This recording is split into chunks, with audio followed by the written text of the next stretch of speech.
The broadcast is now starting. All attendees are in listen-only mode. Welcome, everyone. My name is Tracy Fitzpatrick, and I'll be your moderator today. Sorry for starting a little bit late, but we are ready to go and excited you're all online. And we do want to thank you for joining us here at Netcom Learning, a market leader in promoting lifelong learning, training, and talent development solutions. And we're very excited to host today's webinar, Benefits of Business Agility for an Agile Transformation. And presenting today's topic will be Ray Strano.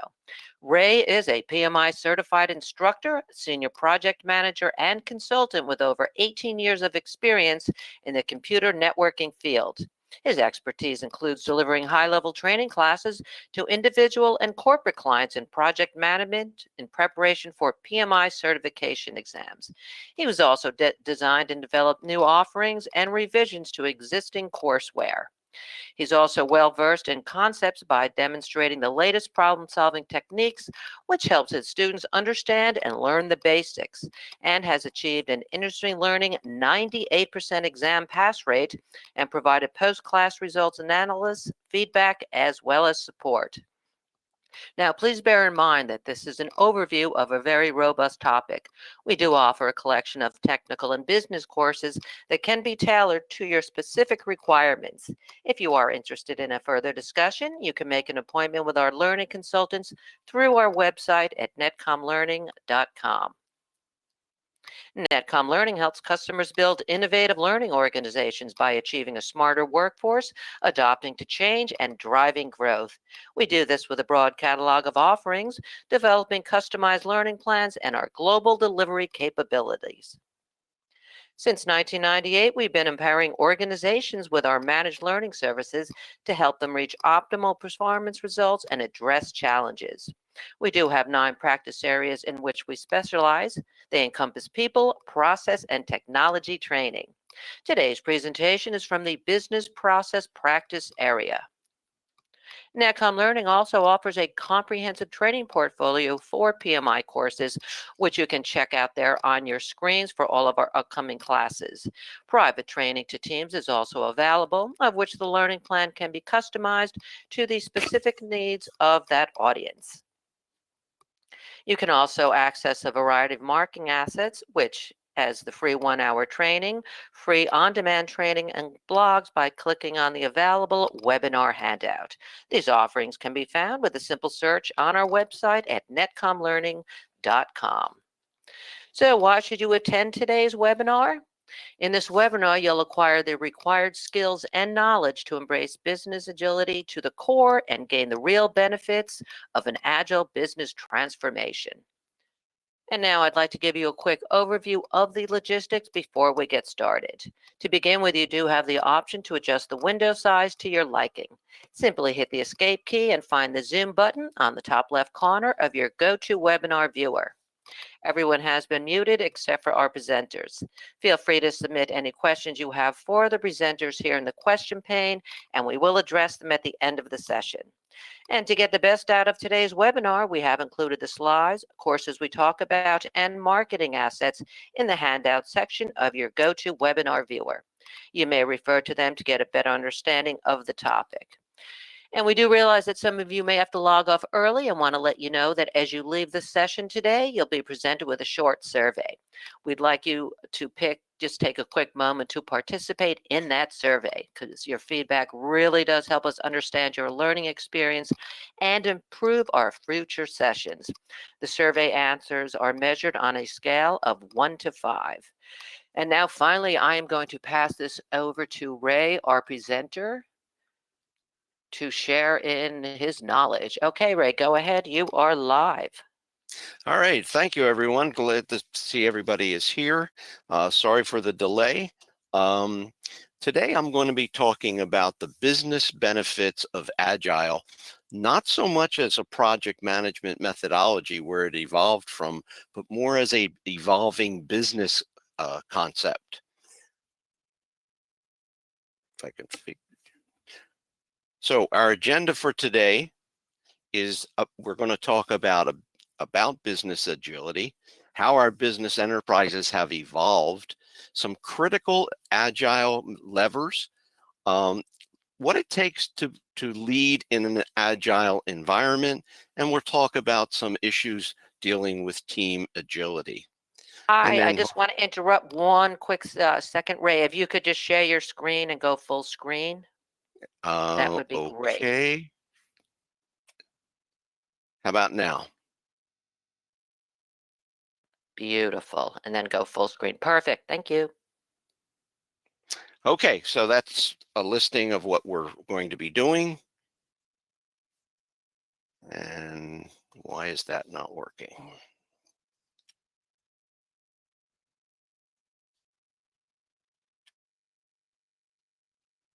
There we go. All right, so let's talk a little bit. Let me make sure I'm on. Yeah, okay. So let's talk a little bit about business agility. And what I'm going to be doing is I'm going to be comparing a traditional large business model to a more agile approach. So in a typical large business model, it's very hierarchical. Each function is in its own silo, okay? And typically, or you have limited access to the decision makers. And each department has a review and approval process that they need to go through.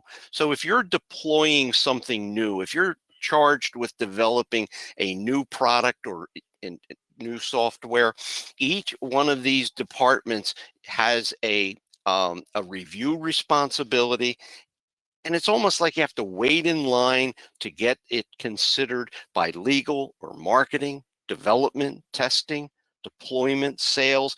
And each one of these, if they find something that is amiss or that they don't particularly subscribe to, then it can send it all the way back to the beginning to redevelop it. And this tends to create a lot of delay in determining where the development process. All right, so in a typical large business and project management methodology, it follows what is called a waterfall approach, where each task or activity has a finish to start relationship, meaning that the previous task or activity has to finish before you can begin the next one. And there are some aspects that have to be in place before you can begin, or must-haves. You got to have a finalized plan.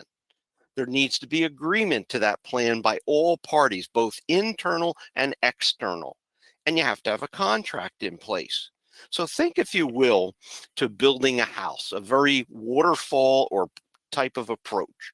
Before you can do anything else, you have to have a design, you have to have the land. Now, the land can affect the design can affect the land. You may have certain aspects that you're, okay, this is what we're looking for, but if that piece of property doesn't come to fruition, you may have to change the design to fit the one you have. So there's that delay process in place. You have to have contracts in place in order to move forward. And of course, you need the financials, usually a down payment. Now, once you get all that in place, now you have to come up with a plan. That plan has to be agreed to. And that plan is going to start with a foundation of the building. And by foundation, I'm using that term in a very broad sense. It includes everything from clearing the land to digging trenches or what have you, because you can't put the framing up until the foundation is done. Okay, now once you get the framing up, then you can put the roof on, because you can't put it on till the framing is done. You're going to work on the interior and the exterior. They can be done in parallel often. And then you're going to move to settlement. That's the financial aspect of it, or in project management, what we would call closing. And then and only then do you get to move in. So you can see how this is a very finish to start relationship from beginning to end. Now, in a typical business, large business and project management approach, the main goal is to get it right over getting it done. I can remember being taught that it is better to be late than to be wrong. And the reason being is they'll remember if it doesn't work, they'll remember if it's wrong forever, but they'll forget about whether or not you were late. Okay, that makes sense in this kind of an approach, but you're also going to want to minimize changes. Mainly think back to to the home. Mainly the changes equal large cost issues and delay. So compare that, if you will, to a small business. Now, small businesses tend to be flat organizational structure. Usually you'll have direct access to decision makers. And in a small business, they tend to be naturally agile. Often they're first to market. It's not unusual to see a small startup beat a large corporate organization with a new product. And in a small business mentality, it tends to be more get it done, we'll get it right later. And they're usually very highly flexible. All right, so using that, let's move forward and talk a little bit about some of the timely delivery aspects of this. When you move to an agile environment, it allows the product delivery to client to be much quicker. The improvements to the process through reactionary feedback, and it allows delivery of a stable product before optimizing the process. As far as adaptability is concerned, you're dealing in incremental small parts, and each part can change easily and adapt. And it allows continued production while improving the process continuously. Now, departments can quickly address change requests. One of the big aspects of agile versus waterfall is that with waterfall, you want that plan in place first, and you don't want changes to the plan. In agile, you actually accommodate those changes. You anticipate those changes. As far as collaboration is concerned, a great system for customer and department collaboration. And employees are encouraged, they're incented to think outside the box, to create solutions for challenges as they come up. And it's a great learning for teams to be learning collaboration and produce better product with each iteration. All right, increased performance. Your testing is incremental as the product is produced. Now, departments get to react quickly as the product problem arises. Client feedback, other members provide information. These fixes can be quickly addressed before the next production cycle. As far as transparency is concerned, potential issues and process improvements become evident with each iteration, and it allows corrections, mistakes, or improvements to be addressed quickly. Employees encouraged to act independently because you want to be self-sufficient. You don't want to have to get in line and make those delays. You want those decisions to be quickly so that the improvements can be implemented in a shorter time period. And those improvements can be continuous. It relies on process improvement as the product is produced. Improvements directly affect the next iteration or the next product. A continuous improvement department can become even more efficient as they release the product or service. This can result in higher profits. Focus is on continuous improvement of the product rather than a perfect one. Profit and benefit realized quickly. The team produces products without stopping production for major fixes or process changes. And there's less prep work. Focusing on the production over the process improvement can produce product more quickly. Your incremental feedback and changes rather than production stops for larger changes later. And there's less prep work before delivery. Products saves time and returns benefits sooner. All right, so how have our businesses evolved and what's taken place? Well, the biggest disruptor, if you will, is the internet and the cyber revolution. More sharing of information, software development. We've all heard the term, there's an app for that. And waterfall was not working. It works in some situations. So if you're building a house, a waterfall approach works well. If you're developing a website, not so much. Who wants to wait today for, let's say, 6 to 12 months for that website to be completed before you launch? As a result, we saw the creation of a manifesto for agile software development. And this manifesto has now made its way to becoming a business mindset, not only for software development, but for a business model. So let's talk a little bit about what agile is and what it's not. If I just say agile, that is not a methodology. It's a set of values and principles. There are agile methodologies. I'll talk a bit about those in a moment. But agile itself is a set of values and principles. It's a collection of beliefs and a foundation for team decision making.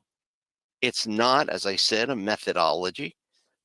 It's not a specific way of developing software or product, and it's not a framework or a process. You can have an agile methodology that, as long as it addresses the agile manifesto, you can be considered doing it as an agile methodology. All right, so here's some of the critical levers as far as agile is concerned. Agile Manifesto values individuals and interactions over processes and tools. It values working software over comprehensive documentation, customer collaboration over contract negotiation, and responding to change over following a plan. Now, don't misunderstand. The items on the right are all important and they're valuable, but the items on the left take precedence over them.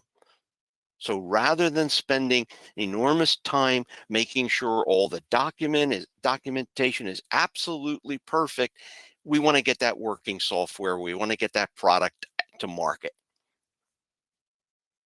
All right, let's talk a little bit about what the manifesto talks about. There's actually 12 principles. Number one is the highest priority is to satisfy the customer through early and continuous delivery of a valuable software. And again, think about what I said in terms of developing a website. You might have a vision to develop a website that looks something like Amazon. Well, wait a minute. That's going to take a long time to develop that kind of a website. Maybe the first development that we can work on and get to market quickly is just get our catalog online. You can't purchase online. We don't have online buying yet. We might not even have click to call yet. You still have to pick up the phone and call us, but at least we're out there, or at least we're at the market, and that can be the first iteration. All right, so as we do that, we might find that there are aspects that we want to do more quickly than others. So we're going to welcome changing requirements, even late in development. And we're going to be looking to deliver working software frequently. Now, business people and developers must work together daily through the project. Now, think about this. We might be developing that website, and we might say, okay, our first iteration is to just get our catalog online. Well, what parts of the catalog? Are they the items that are most popular? The items we make the most margin on? Are they seasonal items? It's Christmas time. Do we want to get the seasonal items up first? These are things that the business person is going to bring to the table to say, no, we're seeing more of an interest here. You might see a situation where you see people making selections, but then never calling. So maybe that click to call might be suddenly more important. So you're going to have business development helping you to determine what the priorities are. You're going to build projects around motivated individuals. Most efficient and effective method of conveying information to and within the team is face-to-face. So yeah, we all like email and text messaging, but face-to-face communication is the most effective. All right, number 7, working software. That's the primary measure of the progress. Agile process promotes sustainable development. This is not a crisis plan. This is not where you put in 18 hours, because no one can continue to do work at 18 hours at 7 days a week for very long. So it promotes a sustainable development. Continuous attention to technical excellence and good design enhances agility. Simplicity. The art of maximizing the amount of work not done is essential. The best architects, requirements, and designs emerge from self-organizing teams, and at regular intervals, the team reflects on how to become more effective, then tunes and adjusts its behavior accordingly. So that's the manifesto. Now, however you structure, however you approach it, the question is, are you in alignment with the manifesto? All right, so we said Agile is a collection of values and principles. It establishes a common foundation for decision making. Now, it came out of software development, but now it's moving toward business management. So why? Well, mainly because of responding to market pressures. One needs to be highly changeable. Business advantages are tending to the small company, the startups, who are naturally agile, because that allows them to be first to market. Initiatives, concept to development was too long. You can't take years to develop something because somebody is out there trying to steal your lunch. You know, we're all familiar with it in the news right now with what's going on with Twitter. Do you think there aren't other companies that are trying to take advantage of what's going on? Absolutely. So it needs to be resolved quickly so as to avoid losing the competitive advantage. All right. So some changes to the traditional business model. And here's some things you need to think about in terms of being a leader if you're thinking about going toward an agile situation. Okay, so one of the big questions is, what's your corporate culture? What are your priorities? Is it the customer or the process? And here's a couple questions that'll help you to figure that out. Who in your organization gets promoted? The one who challenges the status quo, or the one that just goes along with the status quo? And here's another big question. Who calls the shots? Is it the legal department, marketing, engineering, sales? I've worked in both small startups and in large bureaucracies. And I can tell you, in the large bureaucracies, it was usually engineering or legal who called the shots. Whereas in the small startups, it was sales. Grab the sale, we'll figure out how to do it later. That's a very agile concept or approach. All right, so in terms of changing the traditional business model, one needs to look at that corporate culture, need to look at the priorities. Get it right or get it done, which is it? What about risk tolerances? Every manager, every individual, every company has different levels of risk tolerance. What's your risk tolerance within your organization? Senior management, middle management, team members. What I've observed many times is that senior management may have a vision, but middle management may not be buying in, or the team members may not be buying in. So this needs to be a coordinated effort. And there's something that I call plate protection. And that is where you want to guard what you pick up, what gets put on your plate. Why? Well, because if I touch it, I own it. And in a traditional environment, if I own it, I can't fail. I have to get it right. That's one of the reasons why in a sales environment, the salesperson will take a deal, which I affectionately will call a dirty deal. It's got some issues. He'll take that deal because he'll collect his commission and be on to the next one when somebody else is figuring out how to install it. But as a project manager, whoa, I don't want to touch that until I'm sure I can get it right. So that's plate protection. And what about comfort zone? How often do you hear, it's the way we've always done it? If it isn't broke, why you want to fix it? And if relax, we're the market leader. Well, maybe not for very long, because there's people out there trying to knock you off.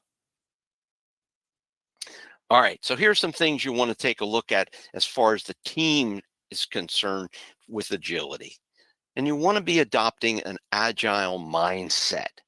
And remember what I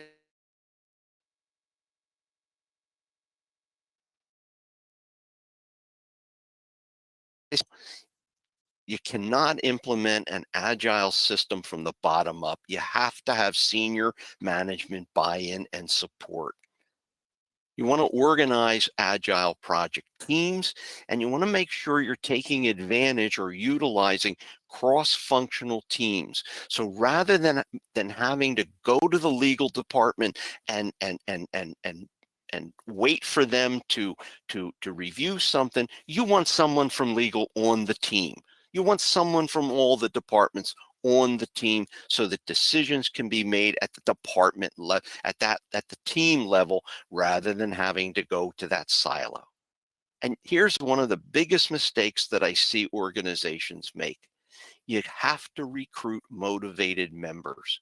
If you don't have motivated members as part of the team, it will fail. So your members have to buy in and be motivated. And you want to delegate decision making down to that team. Start small. Don't start with big stuff. Start with something small and keep the project focused on the project. Keep the focus on the project. So today, start with a project. Tomorrow, we'll do the whole company. Expect change. Embrace change. Be prepared for change. Make sure you have your requirements, your methodology, and your processes in place so that people know what they're responsible for. Measure and hold people accountable, and you want to make sure you communicate, publicize the results for transparency. All right, so that has been a brief overview of what we're talking about. If you want additional information, there's a ton of information available. So at this point, I'll turn it back over to our moderator. Great. Thank you so much, Ray, for that most informative webinar. And now I'm going to turn it over to Anjali from our product marketing team, who's going to introduce you all to some amazing promotions and webinar related courses. Okay, Anjali, go ahead, and the rest of us will mute ourselves. Thank you. Thank you, Tracy, for giving me this opportunity. So first of all, on behalf of Netcom Learning, I would like to thank you all for attending today's webinar. At Netcom Learning, we believe in promoting the values of lifelong learning. So I hope the session was insightful for you all. Moving ahead, I would like to introduce you to our special holiday season offer that we have just launched. And as you can see here on my screen, this is an exclusive gift cards that you can win on every course purchase that you make during the December holiday season. You can get exclusive gift cards on PMI courses and certifications. Browse our extensive list of PMI training courses to stay updated on the latest project management industry trends. Now, this promotion that we are running is only valid until 31st December 2022. One important information here is to note here is that every course that you purchase during this period can be scheduled and attended until March 31st. So that is an added bonus. Whatever you book during this period, you can attend those trainings until March 31, 2023. Now, this particular promotion includes not just PMI, but other major vendors that includes Microsoft, AWS, CompTIA, IC Council, and many more. Please browse through the training courses that we are offering and make sure that you leverage this promotion to the most. Now, one more promotion I would like to introduce you all is the free 2-hour PMP training that we have. Now, this particular training is something that we are offering around PMP for 2 hours. You can train up to 10 employees at once, or even more, and get a customized training solution based on every employee's learning requirements. Uh, one last piece of information I want to share is our webinars. Now, this is our Netcom Learning's homepage. When you go to the resources section and click here, you'll see the webinar pages. Now, all our webinars are divided into 9 practice areas, and as per your need, you can pick and choose the webinar that you want to attend, and you can register to our upcoming webinars in advance. Here, you'll see all the webinars that are listed on our website. So that's all from my side. For any queries, you can always reach out to us on www.netcomlearning.com, or you can also write to us at pmi@netcomlearning.com. Thank you so much. Thank you once again for attending the webinar. Thank you, Tracy. That's all from my end. Back to you. Thank you so much, Anjali, for that great information about all our courses, and to Ray. And we want to remind you all again that as you do leave the session today, you'll be presented with a short survey, and your feedback really does help us understand your learning experience as we are constantly looking at how we can improve our future sessions. The survey answers are measured on a scale of 1 to 5, 5 representing outstanding and 1 representing poor. In addition, we have a lot more informative webinars coming up, so please go to netcomlearning.com/webinars, and that should be popping up on our screen right now, so you can fill out that short survey. We want to thank you all for joining us today. If you do come up with any additional questions, feel free to send them to webinar@netcomlearning.com at any time. We hope that you found today's webinar informative, and we look forward to seeing you back here with us soon. Feel free to tell your friends and colleagues about our webinars and other courses. Have a great day, everyone.